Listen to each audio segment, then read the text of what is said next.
Ang sino mang manggagawa na hindi ipinaalam na may kaaya-ayang karamdaman sa Safety Department o NARS ay maaaring bigyan ng kaukulang disiplina ayon sa EHS rules and regulation na napatunayan na may COVID-19 o positibo sa COVID-19 o anumang uri ng sakit. Dito papasok mga kasama yung sinasabi nating may nararamdaman kayo sa inyong sarili, no? Na pinipilit lang natin magtrabaho, no, mga kasama. Kagaya ng high blood, heat stroke. Yung mga sakit na yan yung tinatawag nilang trahedor, no, mga kasama. Bigla na lang yan dumarating sa atin, bigla na lang tayo magkukulaps, o bigla na lang hihinto na lang yung yung katawan natin. Pag may nararamdaman kayo yan mga kasama, ang pinakamagandang gamot dyan, pagka sa init, sa heat stroke naman, tubig dapat, lagi kayo may tubig na baon. No?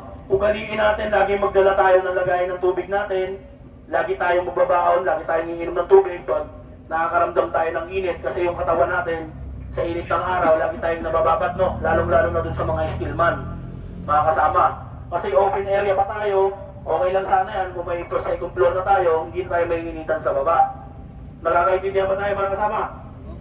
Ang sinasabi sa batas na ito mga kasama, yung tipong may sakit ka na, sususpindihin ka pa.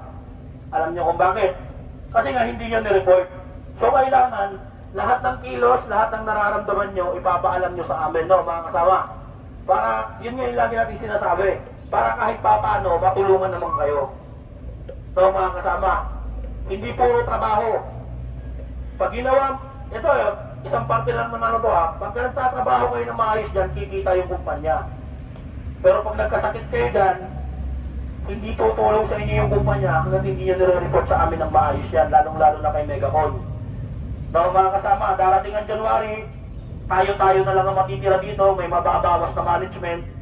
So lahat talaga kami na yung hawak sa inyo. So mga kasama, kaya ang pinaka-importante sa akin, lalo na ako lang mag-isa ngayon, baka sa January mag-isa pa rin ako. Ang kailangan ko, kooperasyon sa bawat mga manggagawa. Tusok ng alambre, pako, sugat na maliit, gas-gas, kailangan alam natin yan. Para kahit paano, pag nagawan ko ng report yan, mabibigyan ko kayo ng gamot kung ano yung kailangan nyo.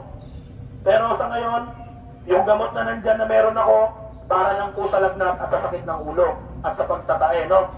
Sa ngayon po, nagre-request na rin kami ng gamot kay 168. Kailangan mag-provide na rin sila by January, pinapakompleto na yung para sa first aid kit nila. No, kay Jimboy. Kumuha na ako ng sulat, re-request na lang natin. No? Nandun na lahat ng kailangan namin. Lahat ng kailangan ng safety materials, safety department, lahat ay kukunin namin kay 168. Pagdating sa superstructural. No, mga kasama, nagkakaintindihan ba tayo?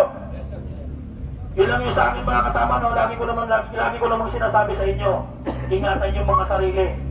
No? Walang ibang tutulong sa atin kung hindi sarili lang natin, mga kasama, lalo na pagdating sa trabaho. No, mga kasama, yun lang yung sa akin, mag-ingat kayo maghapon. Maraming salamat. Pasa ko na. Jimboy. Housekeeping. Yung sa staging, no, mga kasama, yung paninigarilyo, tuwing break time lang ha. Hindi yung porke na may smoking area tayo doon, maninigarilyo kayo kahit anong oras.